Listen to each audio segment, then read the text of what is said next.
Hello everyone, তো সবাইকে আমাদের মিনি ব্লগে স্বাগত। তো আমরা হেয়ার স্পা ট্রাই করলাম, তো বাড়িতেই করলাম। আমরা কোনো ক্রিম ছাড়াই আমরা বানিয়ে নিলাম টক দই, ডিম, পাতিলেবুর রস, অ্যালোভেরা জেল। অ্যালোভেরা জেলটা তোমরা ঘরোয়া নিতে পারো, আমরা শপসি থেকে অর্ডার করেছিলাম সেই অ্যালোভেরা জেল। ডাবার হানি, সিসা, তোমাদের পছন্দ মতো যে কোনো তেলই ইউজ করতে পারো। তো এটাকে নিয়ে প্রথমে আমার মাথায় চুলের আগা থেকে গোড়া পর্যন্ত লাগিয়ে নিলাম। এই যে এবারে লাগিয়ে নেওয়ার পরে আমরা 1 ঘন্টা এটাকে রাখবো। 1 ঘন্টা কেউ 2 ঘন্টা, যতক্ষণ ইচ্ছে রাখতে পারো। তো এই চুলটাকে আগা থেকে গোড়া পর্যন্ত যেমনই শ্যাম্পু করার মতো ওরকম চপচপে করে লাগিয়ে দেবে।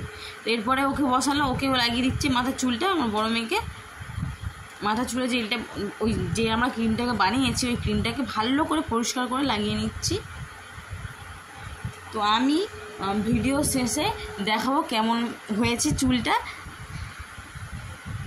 এই যে নিয়ে বসে আছে, তোমরা ব্লগটা দেখতে থাকো কেমন লাগে মিনি ব্লগ। যারা এখনও সাবস্ক্রাইব করোনি তারা ঝটাফট সাবস্ক্রাইব করে দাও।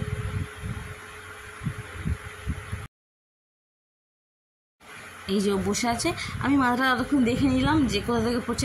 মুখে লেগে আছে, একটুখানি টুকরো পড়ছিল উপর থেকে।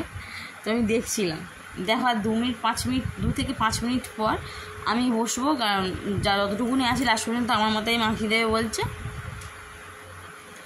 তো এবার আমি বসি, তোমরা দেখতে থাকো কেমন লাগে। Tata, bye bye. তো আমি তো টাটা বাই বাই বলছি এই কারণে যে আমি এই মাথার এটা লাগাচ্ছি, আমি দেখাবো লাস্টে চুলটা কেমন হয়েছে। আমি তো দিদির বাড়িতে যাবো না বিকালে, তো আমি দেখাবো কেমন হচ্ছে। তোমরা দেখো আর কমেন্ট করে জানাও চুলটা আদৌ হেয়ার স্পা হয়েছে কি না ঘরোয়া উপায়ে।